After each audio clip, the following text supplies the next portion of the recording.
Hello, everyone. My name is Rawan Farhan, and I'm a research assistant at the National Collaborating Center for Methods and Tools. We are very pleased today to bring you the next installment of our Spotlight on Methods and Tools webinar series. A big thank you and a warm welcome to those who have joined us this afternoon. Today, we will be featuring ROBIS, a risk of bias assessment tool for systematic reviews.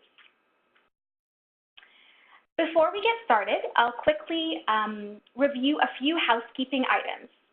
Please use the chat section on the bottom right-hand side of your screen in WebEx to post any comments or questions you have during the webinar. We will have a designated open Q&A session at the end of the presentation, but please feel free to post any questions or comments you have throughout. Also, please make sure to post your comments in the chat section to all participants so that everyone can see your questions, as other participants may have the same questions. For today, we recommend using a wired internet connection as opposed to wireless. If you are having any connection issues, there is a 24/7 WebEx helpline that you can access. The number is on the slide and will also be posted in the chat section. We also have Kate Turner available to assist you with any technical issues you may have, so please feel free to send a message to Kate through the chat box if you require assistance.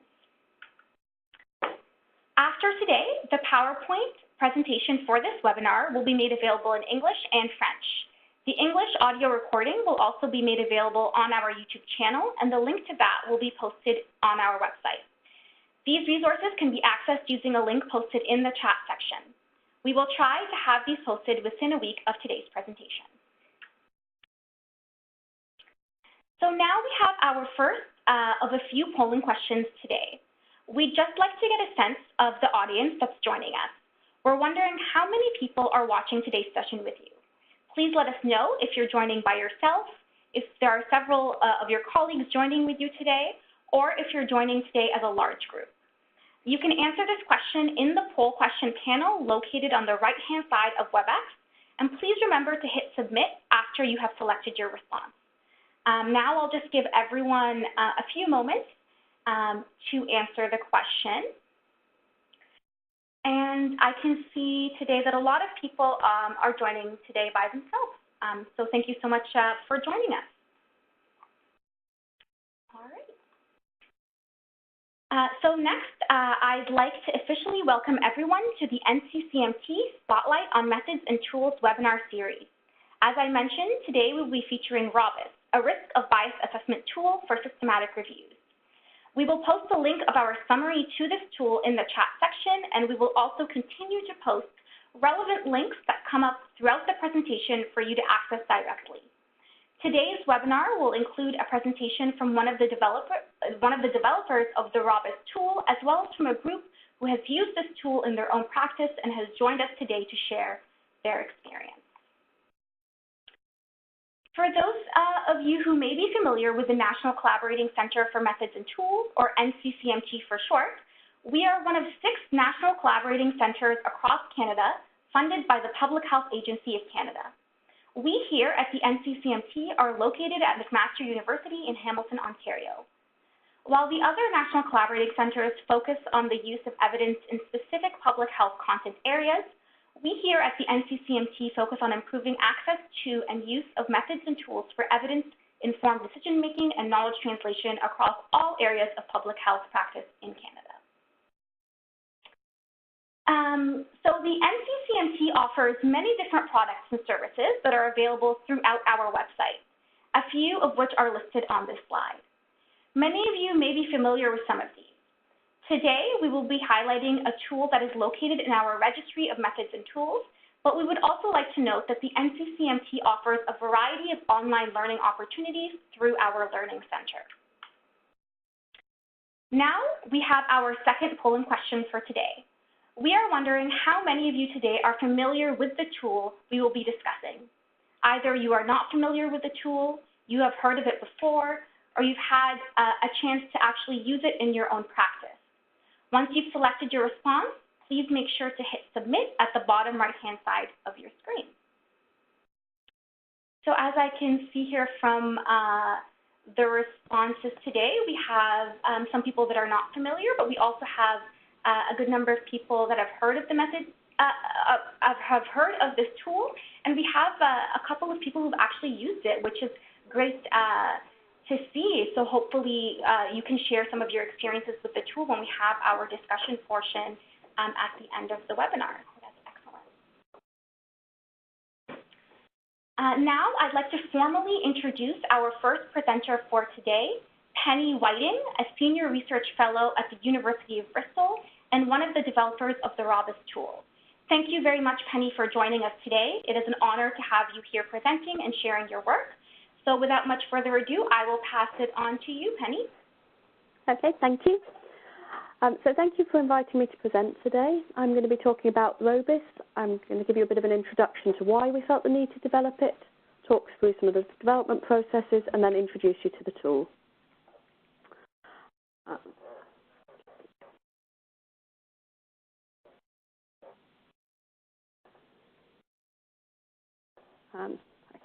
So you may be familiar with the AMSTAR tool and wonder why we felt the need to develop a new tool. So from purposes that we wanted, there were some limitations with AMSTAR. We wanted to focus specifically on assessing risk of bias, whereas AMSTAR is a bit broader. It also includes items related to reporting and applicability, and it specifically aims at reviews of interventions. Sorry, I skipped on too far. So the rationale for development of ROBIS was we wanted that specific tool for assessing risk of bias.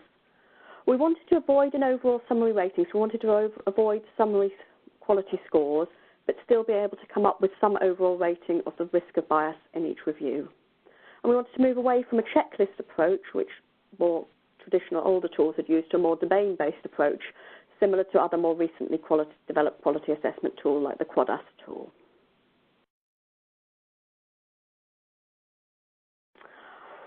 So I'd just like to acknowledge the development group. There was a lot of people that contributed to developing ROBIS. We had a smaller project team, slightly larger steering group, and then a much wider group that provided input at various stages of the project. And people involved covered a huge range of different organisations across the world. So the approach we took to developing ROBIS was to use a four-stage approach: defining the scope, reviewing the evidence base.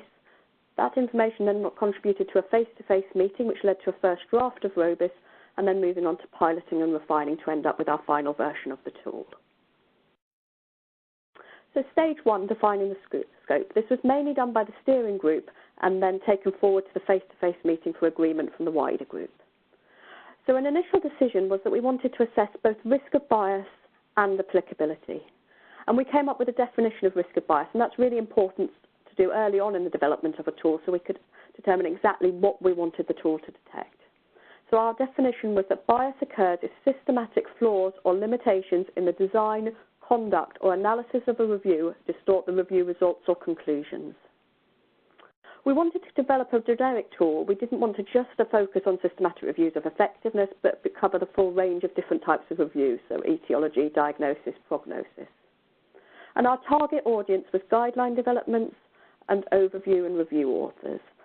So people doing overviews, but also review authors to help guide the conduct of their own review by showing what steps need to be taken to minimise the risk of bias in a review. So having defined the scope, we set about looking at the evidence. And we had a three-stage approach to reviewing the evidence. First of all, we looked at MECIR items and classified those. We reviewed existing quality assessment tools and then reviewed studies that had used AMSTAR. So MECIR is guidelines for conduct of Cochrane systematic reviews. There's 80 MECIR items altogether, and what we did was looked at those items and tried to identify which related specifically to risk of bias. Other items were covering things more general like applicability or reporting. And we found that 46 of the 80 MECIR items related specifically to sources of bias. We then classified those items relating to selection, searching or the review process, review synthesis or conclusions. And for each of those potential items, we proposed signalling questions, so questions that flag the potential for bias. I'll talk about those a little bit more later on. Secondly, we looked at existing quality assessment tools designed to assess the quality of systematic reviews. And we identified 40 tools, so a lot of tools, more than we were expecting to find. But surprisingly, of those large number of tools, of 40 tools, only 3 had been rigorously developed. Most were generic, so aimed at any type of systematic review, but 5, including AMSTAR, targeted specifically reviews of effectiveness and particularly trials. 9 of the reviews covered other areas. There was a huge variation in the number of items included in these checklists, ranging from 4 to 43, with a median of 10 items. And most were simple checklists, so a similar structure to AMSTAR. 3 had a more complex structure, and 1 used the more recently developed domain-based approach. In answering the questions in the tool, most were rated as yes or no. Some also included a not clear or no response, not reported response. And again, we classified the items in the same way as we classified the MECIR items, as relating to selection, searching, review, process, synthesis, and conclusions. We then took a sample of overviews that had used AMSTAR. We identified 80 overviews, and the purpose of this was to look at how people use their risk of bias assessment or quality assessment within their reviews. So all the reviews investigate etiology or interventions, so AMSTAR was being used more broadly than just for reviews of interventions. 57 reviews were restricted to trials, 32 included observational studies, and some also included other designs. The number of systematic reviews included in these overviews ranged from 1 to 369, so a huge variation with a median of 16. And 17 of these overviews modified AMSTAR slightly. So we then looked at how they incorporated their AMSTAR assessment into the review. So most only used a narrative approach, with very small numbers of the reviews doing anything else. Some restricted inclusion based on the results of AMSTAR. 3 didn't report the results at all. 3 reported results in a table, and 5 did something more statistical to incorporate the results. Interestingly, 60 out of 80 assigned summary quality scores to their AMSTAR ratings, which is something that was really recommended against, because how you weight the items in your tool to develop a quality score has a huge impact on the conclusions you draw from those quality scores. And there's been a number of papers that have shown that generally this approach is not a good idea. So our stage 2 was to bring this information together. And so our output was an initial list of ROBIS items developed from the evidence reviews, accompanied by a summary of the evidence for those items. We produced a large report, and this was taken forward to our face-to-face meeting, which we held in 2013 at the Cochrane Colloquium in Quebec City in Canada. We invited 21 people to attend this meeting, and at this meeting we agreed the scope, so the scope that we determined early on in the stage was agreed by the rest of the group. We presented the evidence from the evidence reviews, and then we broke into small groups to discuss specific domains. And following this meeting, we ended up with our first draft of ROBIS. This was then taken forward to our final stage of piloting and refining the tool. We used a modified Delphi process, a web-based Delphi process, and ended up with 3 rounds of this. We had a maximum of 29 people participating in each round. They were the attendees of the face-to-face meeting and a number of other experts who we thought would provide useful extra input. We then went through a phase of piloting our next draft of the tool. We conducted a workshop at KSR, which Robert is going to talk about a little bit later. We did some piloting in overviews. So people conducting overviews were asked to test ROBIS in their overview for us. And then we produced a web-based questionnaire to gather structured feedback. And following this, we ended up with our final version of the ROBIS tool.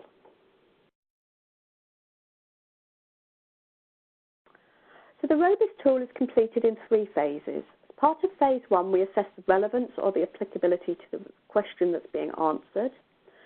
Phase 2 is the main phase of the ROBIS assessment, and here we identify concerns with the review process. And then our last phase is to judge the overall risk of bias in the review. So when we're assessing the relevance, we have to have a particular question in mind. If you don't have a particular question in mind for your ROBIS assessment, this phase can be omitted. So if you're conducting an overview or a guideline, there's usually going to be a question that you're interested in. So the first thing we ask you to do is simply to report what that target question is. And depending on the type of review, we have different categories to report that in. So for an intervention review, we have our standard PICO format. So you report the target question in that format, and then you do the same for the review that you're assessing as part of your ROBIS assessment. And then it's very simply just asking, does the question addressed by the review match the target question? And the responses for this are just yes, no, or unclear. So it's a fairly simple stage, and that's all there is to phase one. It's just identifying whether the review being assessed directly matches your target question. So phase two is the main component where we're identifying concerns with the review process. We identified 4 key domains within which potential bias could arise: study eligibility criteria, identification and selection of studies, and data collection and study appraisal, and lastly, synthesis and findings. All ROBIS domains are structured in exactly the same way. So first of all, up here at the top, we have what we call our support for judgment. So here you're asked to describe the information that you're going to use to answer the signalling questions to identify risk of bias. Next, we have our signalling questions, so that's these questions across here. And these are broadly factual questions that identify potential sources of bias. They're all answered as yes, probably no, no, or no information. And they're all phrased such that an answer of yes or probably yes indicates absence of bias. Probably yes and probably no are interpreted in the same way as yes or no.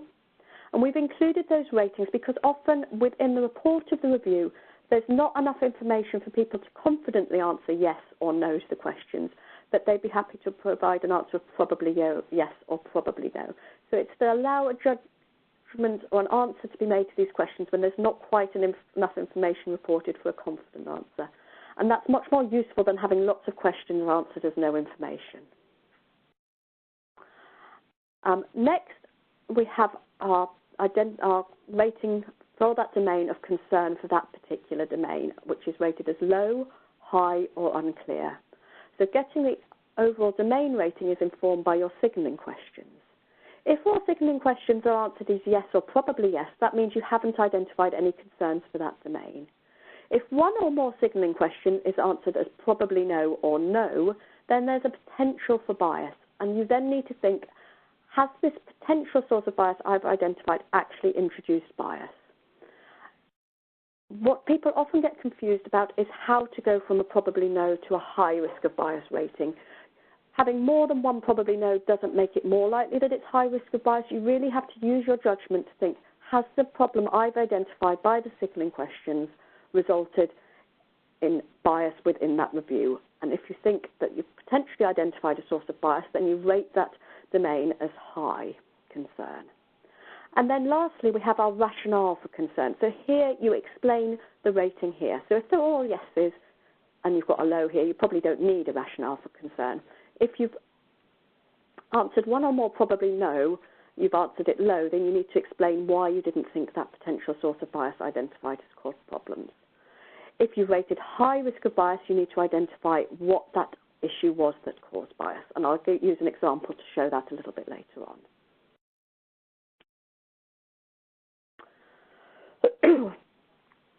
So what I'm going to do now is to walk you through an example assessment of a paper reporting the results of a systematic review.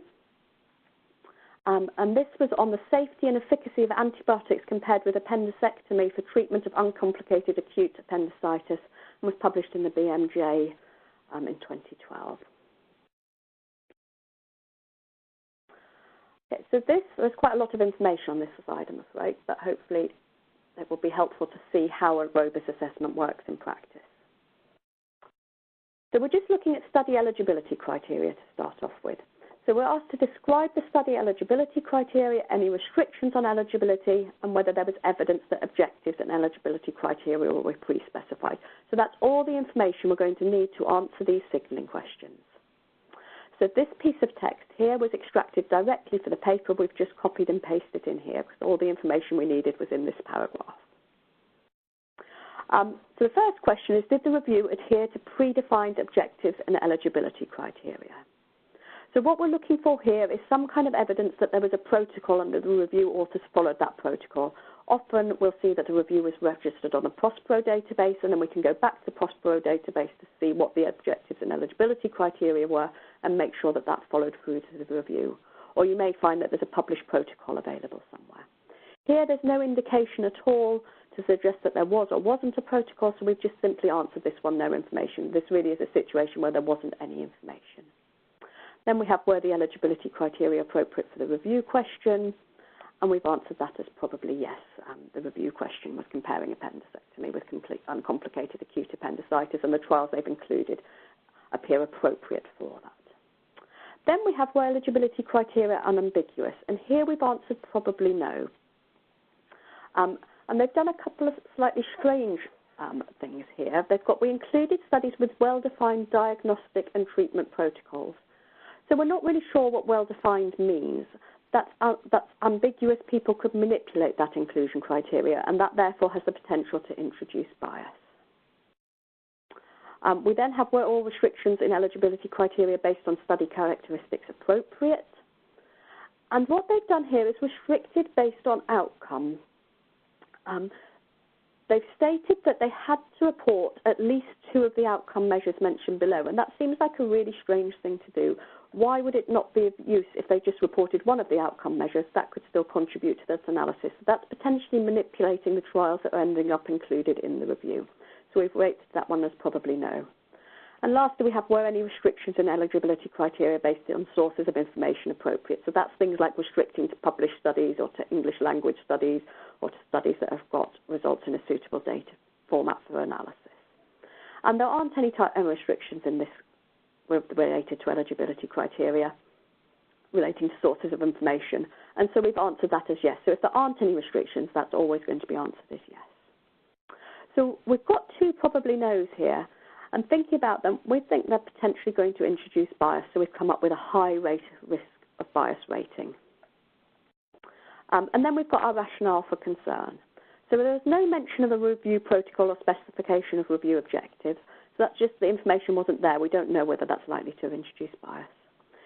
Inclusion was restricted to studies with well-defined diagnostic and treatment protocols, but it was not clear what would constitute a well-defined protocol, or whether any studies were excluded based on this criterion.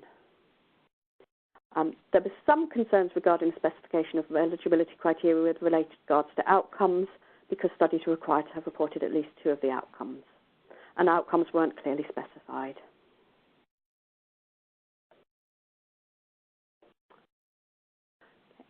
So moving on to domain 2, this is looking at identification and selection of studies. So using our same example, we've got the information again taken out here, directly copied from the paper. Then we're asked about, did the search include an appropriate range of databases or electronic sources for published and unpublished reports? Now, we've rated this probably no, because they've included an appropriate range of databases to identify published studies, but their searches didn't include trial registries or conference reports, so they're not attempting to locate any unpublished studies. Were methods additional to database searches used to identify relevant reports? So here we're looking for things like contacting authors, screening titles about titles and abstracts, and they've screened the titles and abstracts, I think, of included studies. Were the terms and structure of the search strategy likely to retrieve as many eligible studies as possible? So we don't have a full search strategy available for this review, which makes this item difficult to answer. But what we found when looking at the report of the review quite closely was in the flow diagrams there was something strange going on. They only had a relatively small number of studies identified by the searches, and they'd identified as many additional studies from other searches, and that led us to think that actually there must be something wrong with their search strategy. So ideally this information would be reported and we could have a full critique of their search strategy, although that does sometimes require information specialist knowledge. But we can also look for little clues like numbers of studies not quite adding up, small number of hits from a search that you'd expect to bring up a relatively large number of hits. Then we have restrictions based on date, publication format, and language appropriate.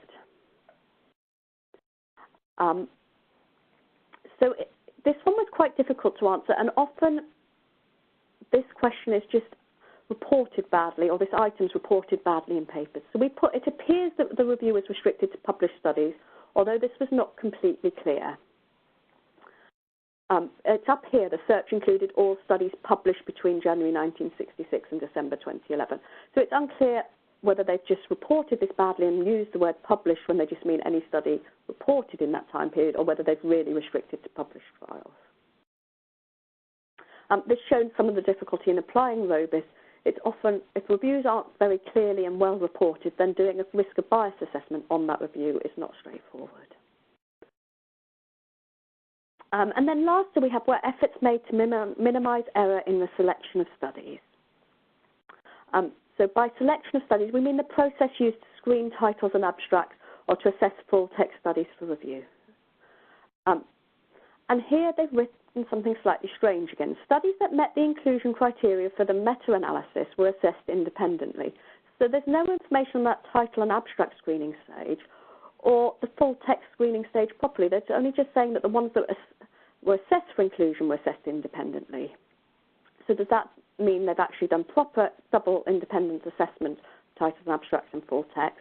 Or have they just taken the ones that they think should be included and get a second person to check they should be included? And that, of course, has the potential to introduce bias. So here we've identified quite a lot of limitations with the search, and we've rated this, again, as high risk of bias for this domain. Our next domain, domain 3, looks at data collection and study appraisal. So again, using our example here, describe methods of data collection, what data were extracted from studies, and how risk of bias was assessed, and the actual tool used to assess risk of bias. So there wasn't very much information here. We know that 2 authors independently collected data for analysis, and they've listed the items that they used to assess risk of bias, but not a specific tool, although these are generally key items for assessing risk of bias for randomised trials. So first of all, were efforts made to minimise error in data collection? So yes, we think they were, because they've independently extracted data by 2 reviewers. Were sufficient study characteristics available for both review authors and reader to be able to interpret the results? So to answer this question, we had to look at the tables of study characteristics presented in the review, and we thought that yes, there probably was enough information in there to be able to interpret results. Were all relevant study results collected for use in the synthesis? So are they extracting all the numbers out of the studies that you need to be able to do an appropriate synthesis? And again, we had to look at tables for this information and rated this as probably yes. Then was risk of bias formally assessed using appropriate criteria? So although they haven't specified at all, they've given us the criteria they've used, and we think that these are appropriate, so we've answered that as yes. And lastly, were efforts made to minimise error in the risk of bias assessment? They haven't specifically said how the risk of bias assessment was done, but because it was done as part of the data extraction and they've got 2 authors independently extracting data, we assumed that they've also done their risk of bias assessment in that way. You could argue that that information isn't there and no information would be more appropriate here. It's down to how confident you are answering that question or making a judgment when the information isn't actually there.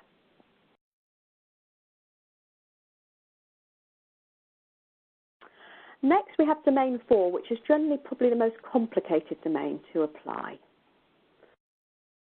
So looking at our example, so we've got quite a lot of information up here on the synthesis and how they analyse their data.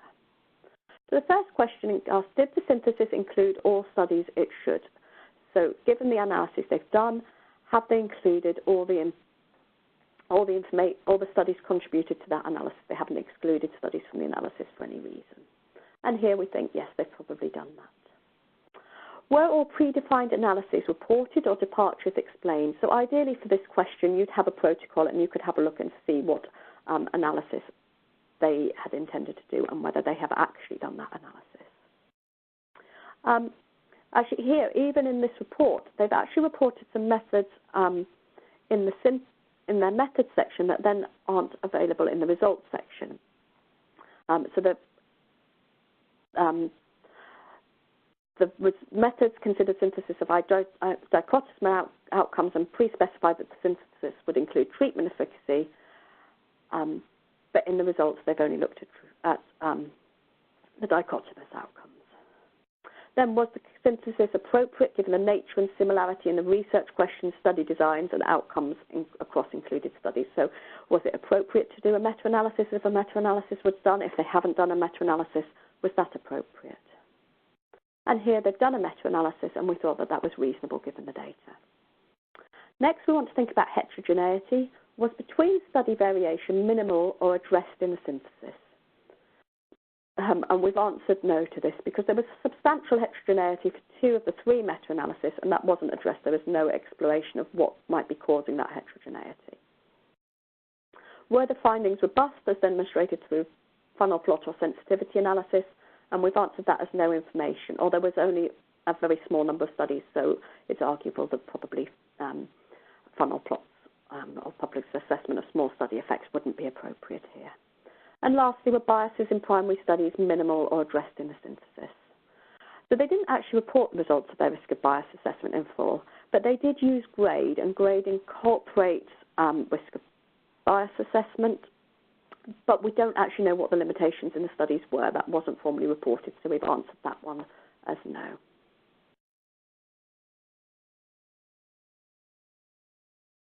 So that was identifying the concerns with the review process. We've gone through each of those 4 domains and assessed our example study using those. Our last phase is judging the risk of bias overall in that review. Now, the structure of this domain is very similar to the structure of the phase 2 domains, but our first signaling question asks, does the interpretation of finding address all of the concerns identified in domains 1 to 4?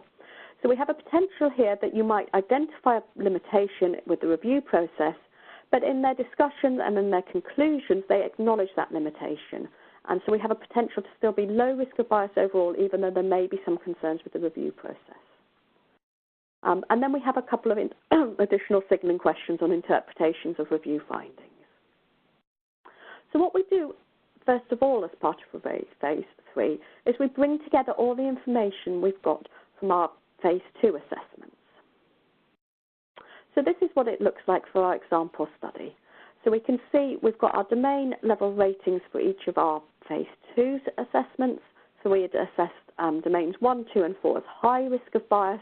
And here we've got our rationale for concern. So our explanation of why we've rated high risk of bias. What were the problems with that review?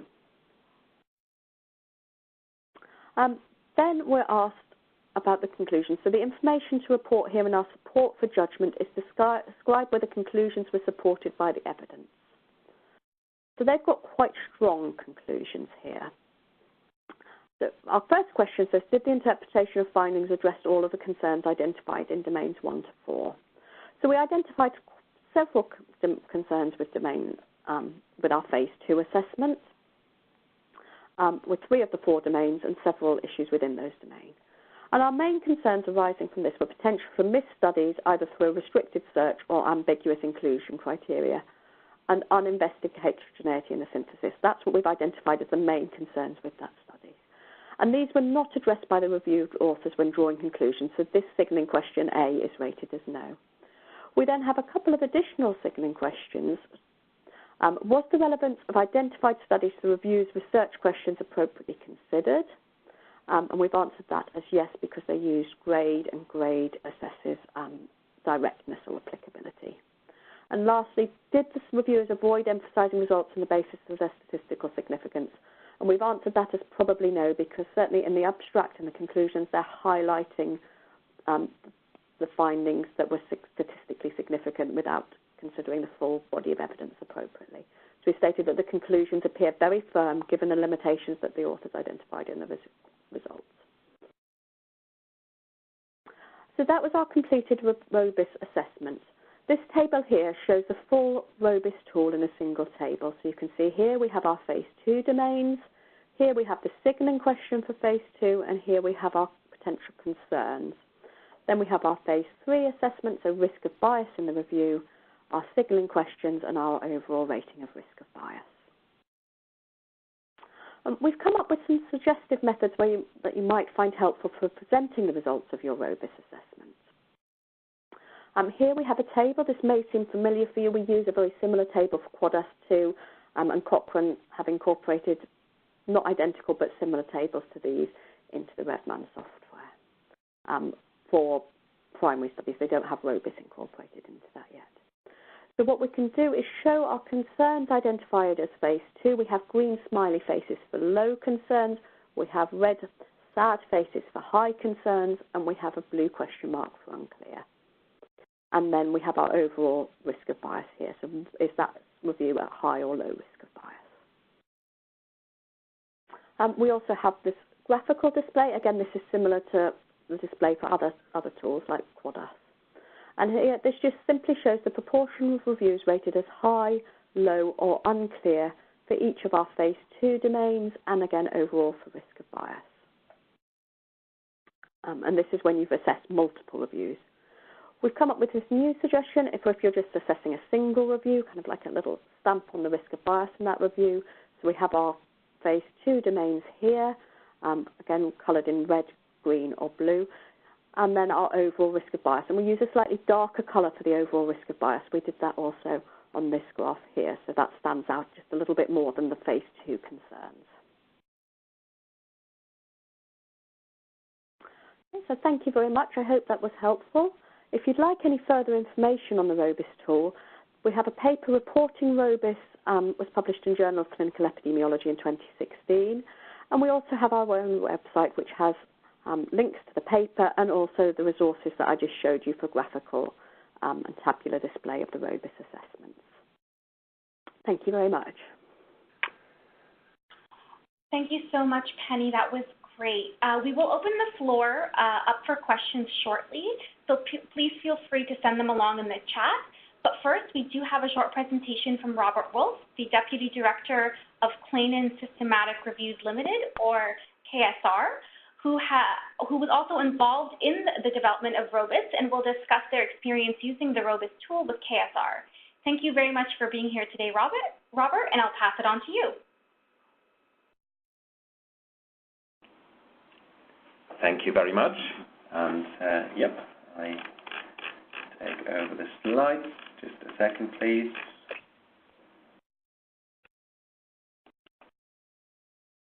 Right, so I hope you see the change of slides now. Yes, we can see it. Okay, fantastic. Thank you very much. Thanks for the introduction. Thanks for having me. So my name is Robert Wolf. I'm the Deputy Director of Clayton Systematic Reviews. And I probably should start with some potential conflicts of interest. I should mention that my boss, Jos Kleinen, is a member or was a member of the ROBIS steering group. That I have been, as was mentioned before, have been part of the development of ROBIS. I was a participant in the face-to-face meeting that happened in, well, Canada and Quebec. I was also involved in the piloting workshop, and I worked with Penny on a number of projects, for example, on PROBUST, which is a risk of bias tool for prediction model studies, which will be published soon. However, I emphasize its potential conflicts of interest because I try to give a fair account of my experience using using ROBIS, of course, and I hope that will be useful to you. So first of all, I should say a bit more about the company to give a bit of background why we are using ROBIS. So we are an independent research company that is based in the north of England. We have just under 30 staff here and a bit more staff, members of staff around the world as freelancers. And we are involved in quite a number of projects, including work for HTA agencies like NICE in the UK and IQWiC in Germany. We also work on guidelines. We work on decision aids for patients and their carers. We do consultancy, including systematic reviews for pharmaceutical industry. We do methodological work, and we host a database and developed a database called KSR Evidence, which is a database of systematic reviews. Looking at the areas where we work, there are three types of projects where we use ROBIS on a fairly regular basis. One is obviously guidelines, where we quite often use systematic reviews as a prime source to answer the research questions that were put to us or identified by us, and obviously ROBIS can be used to assess the systematic review to see how good are the results, how reliable are they, how applicable are they to the question. Similar for decision aids, and we also use ROBIS for KSR evidence, the database of systematic reviews, but here we only use it to assess the risk of bias and not the relevance or applicability. So over the last few years, I have done roughly 200 assessments of various systematic reviews using ROBIS. So the experience from using ROBIS is that I think it is relatively easy to use, especially when you use the guidance document that comes with ROBIS. And I emphasize that this guidance document is quite useful because it has a lot of completed, worked out examples which can help you. So quite often, if you are not quite sure how to rate something, it is in all likelihood covered in there is a good chance that it is covered in this guidance document and that it points you in the right direction, which is obviously good. Like I said, it is relatively easy to use, especially compared to some other risk of bias tools that are out there. And I think it shows that quite a bit of thought went into the signaling questions used in the workflow and the structure of the tool, which helps the reviewer and user of the tool somewhat to use it and to have it user-friendly at the same time. However, obviously, if you are familiar with similar tools that are also organized in this domain-based structure, it will help you and it will benefit you using ROBIS. So other examples are PROBUST or QUADAS, so PROBUST for prediction modeling studies, QUADAS for diagnostic studies. ROBINS-I is a tool for non-randomized studies, and ROB 2.0 is obviously the new Cochrane risk of bias tool for randomized controlled trials that is released now, and that will probably replace the standard Cochrane risk of bias tool many of you, if not all, will know. So having worked with these tools will definitely help you finding your way around ROBIS quite quickly. From our experience, it seems to work, ROBIS seems to work in quite a range of review types, including obviously intervention reviews, but also diagnostic, prognostic, and predictive studies and etiological types of reviews. However, no surprise here, for the more complicated non-standard systematic reviews, so for example diagnostic, prognostic, or etiological, quite often it helps to have content expertise and to ask for some input there.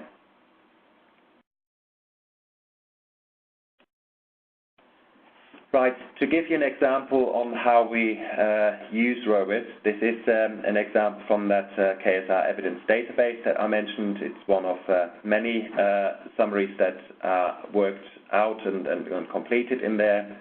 And a ROBIS assessment is a crucial part of all these summaries. So following a bottom line, you also see the summary of ROBIS. So pretty much what Penny just presented. And further down the same entry for that systematic review, you find a full breakdown of all these bits and domains that were assessed as part of the ROBIS assessment for this systematic review.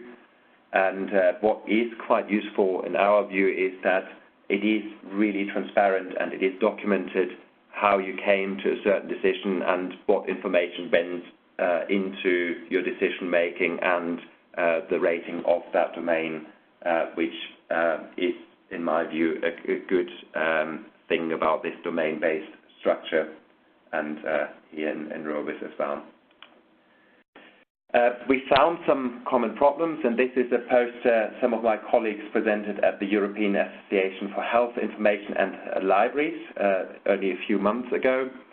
And they are information specialists. These are our information specialist colleagues, and therefore they looked at domain 2, which is the one on searching, and they found that quite a few systematic reviews were marked as high risk of bias in this domain for reasons that were avoidable. And quite often, Penny used a similar example earlier, this is for not providing a full search strategy, which is a bit annoying, especially, well, you could argue there's a space limitation with the journal, but it should not be a problem nowadays anymore. Even if you have to move things to an appendix, it should be possible to find a full search strategy. However, another common problem identified in this poster or in this work was poor reporting. And then other problems included unnecessary search limits or flawed search strategies. So moving on from this, more experiences using ROBIS. Reporting of systematic reviews is obviously not only a problem for ROBIS, but with any risk of bias tool, you rely on the reporting of the underlying study that you are assessing. And obviously, as we know, systematic reviews should adhere to the PRISMA statement, developed in Canada, of course.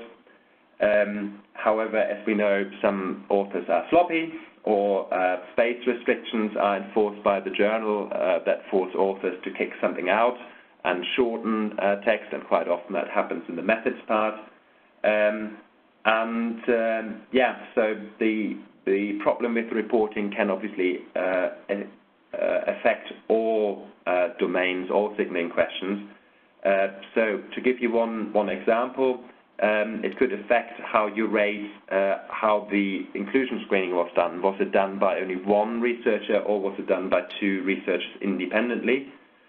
I feel, and I had a discussion with some colleagues about it as well, we feel that this is partly mitigated by the this yes, probably no, no or no information system.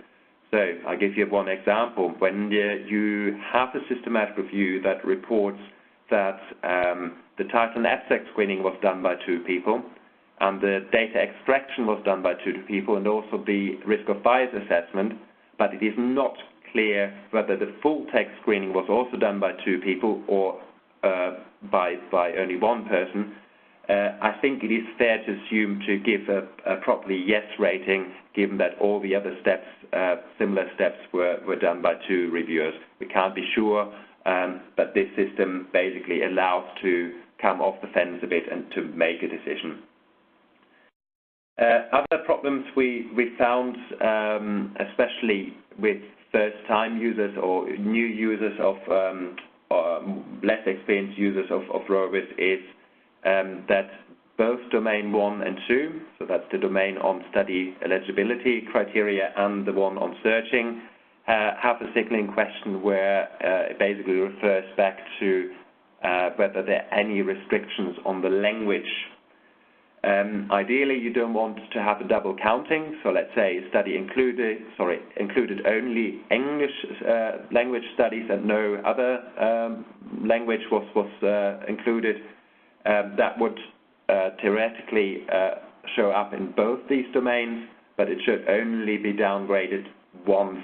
There is quite clear guidance on this, but obviously for someone who has not looked at the guidance or is fresh to the process, that might be a bit confusing. And we also see quite often that domain 4, as Penny also highlighted, is the more complex of the domains.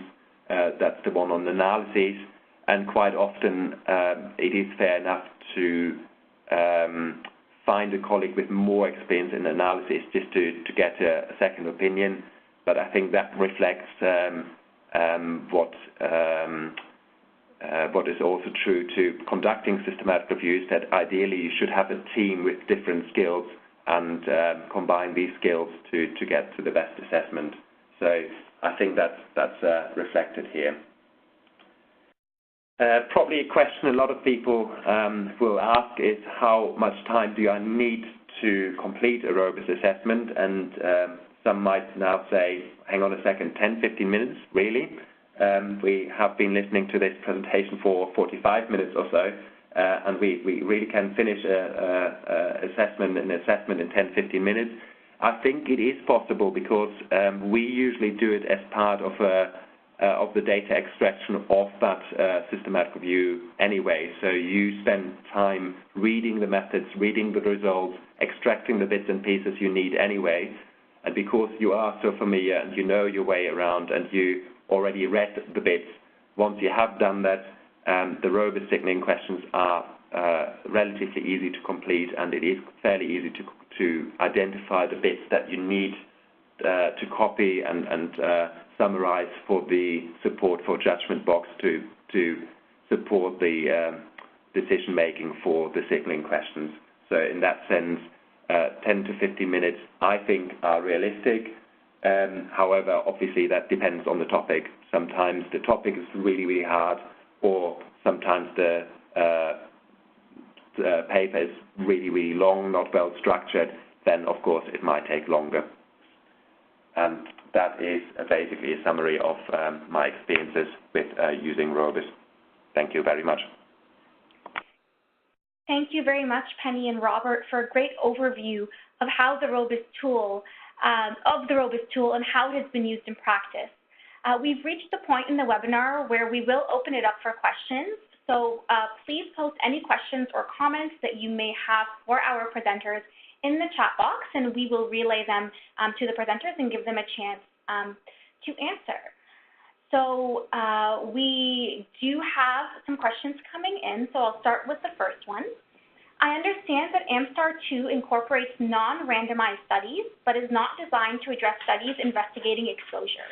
Does the ROBIS tool address systematic reviews that include non-randomized studies examining exposures like traditional cohort and case-controlled designs? Yes, shall I answer that one? So, yes, ROBIS is designed to assess all reviews. As I mentioned earlier on, it will deal with etiology, diagnosis, prognosis, effectiveness, and that includes randomized and non-randomized trials. Okay, excellent. Thank you so much, Penny. What we'll do now is, just as people are thinking about their questions and sending them in, we'll move to the third polling question and give people some time to think about their questions. Please enter them in the chat box, and once again, we will relay them to the presenters. So here we want to thank you again for those who are still tuned in. We would like to ask if you feel that this tool could be useful in your own practice. So please choose your answer from the list, and don't forget to hit the submit button at the bottom of your screen. So it's great to see that a lot of people think that the tool will be very useful or useful in practice. So that's excellent to see. So now we're just going to go back and check the chat to see if we have, we'll just leave a couple of more people are still answering, so I'll leave that up, and then we'll check the chat to see if we have any more questions coming in.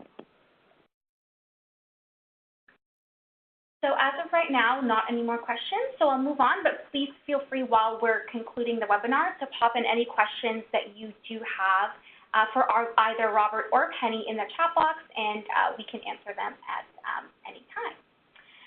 So your feedback is very important to us. We've posted a link in our chat section to a short survey on today's webinar. Please take a few moments to complete the survey and provide any feedback you may have on this tool and our Spotlight webinar series as a whole. We welcome any feedback, and we really use this information to help inform the webinar series itself and select methods and tools to feature in future sessions. So again, the link to the short survey will be posted in the chat section. So we just have one more poll question before we wrap up. This one is a little different, as you can actually select multiple responses. we would like to ask what your next steps might be after learning about this tool today. Do you plan on accessing the tool or reading the summary of the tool on the NCCMT website? Are you considering using the tool in your own practice, or do you plan to tell a colleague about this tool? And again, you can choose multiple options here. And I can see that we have people that are considering doing all of the above. So accessing the tool, reading the summary, considering using it, which is great to see, telling colleagues about the tool as well.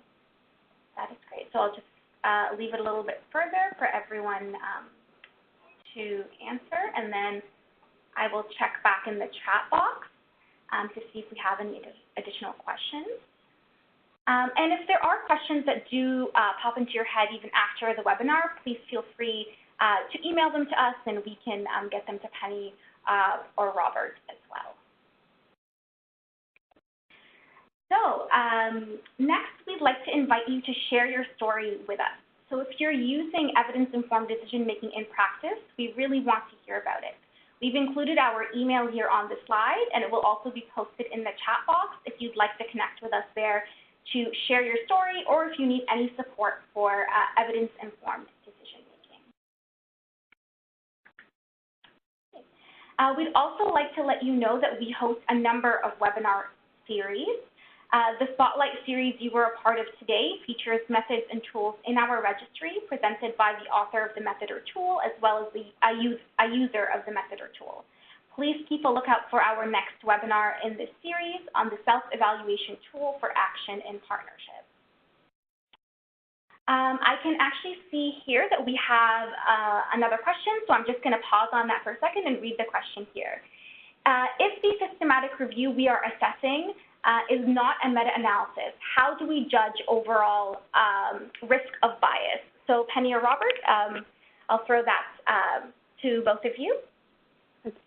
Yeah, I think that's a really good question. What I should have emphasized that more as I did the presentation is that you don't have to do a meta-analysis to be able to answer the synthesis domain. So you can have an appropriate synthesis without having done a meta-analysis. Sometimes it's appropriate not to do a meta-analysis. So the tool is not just restricted to reviews that have used the meta-analysis. And the person who asked the question says thank you.